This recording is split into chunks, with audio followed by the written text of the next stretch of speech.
Well, thanks very much for joining us today, and welcome to the National Building Museum. My name is Gene, and I'm a volunteer tour guide for the museum.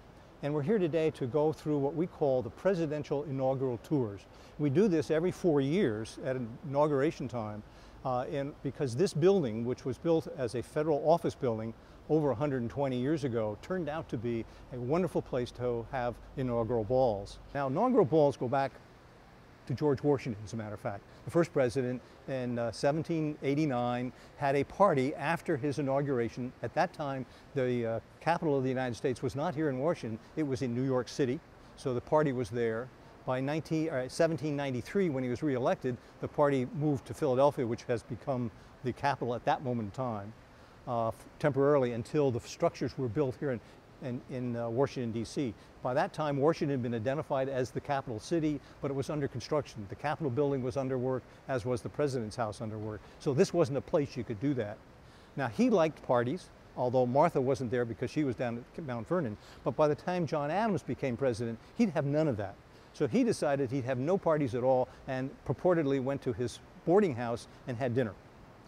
The first ball that we know of then that was in this town was President Madison in 1809. Dolly Madison was a great, loved to have parties, and so the first one they had, and it was in a hotel. Over succeeding years, they had parties and would have sometimes called a ball, sometimes a party, but it wasn't until the late 1840s that they really began to get into the theme of having an event of special nature here. And they started to build temporary buildings in this Judiciary Area Square of Washington for part of that. Now, one of the things about the inauguration, the Constitution is very clear about how the president will assume power. It says very explicitly in the 20th Amendment that he'll do it on January 20th at noon. And there's the appointed oath of allegiance, or oath of office that he has, the wonderful 37-word thing that requires that he preserve, protect, and defend the Constitution. I, Ronald Reagan, do solemnly swear. I, Ronald Reagan, do solemnly swear That I will faithfully execute the office of President of the United States. that I will faithfully execute the office of President of the United States. And will, to the best of my ability, And will, to the best of my ability, preserve, protect, and defend preserve, protect, and defend the Constitution of the United States. the Constitution of the United States. So help you God. So help me God. May I congratulate you, sir. But the rest of the inaugural events are up to the president and his staff and the inaugural committees, and they can do it about any way they want.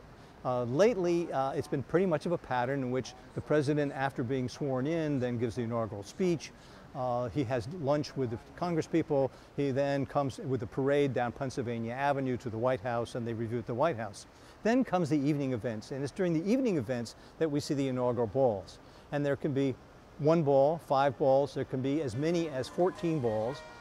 President Clinton in 1993 had 14, which is the record at the present time. Frequently there are 6 or 7. It depends on the president, it depends on their predictions, it depends on the resources available, it depends sometimes on the weather as to what they're going to be able to do. But it's up to them, the nature and timing and expanse of these. They can have them very elaborate, they can have them fairly simple. Here is a picture of the facility, again decorated in a very patriotic fashion. Both President Bush and President Obama chose to make and highlight this particular site as calling it the Commander-in-Chief's inaugural ball, and it was dedicated in both cases to the members of the armed forces.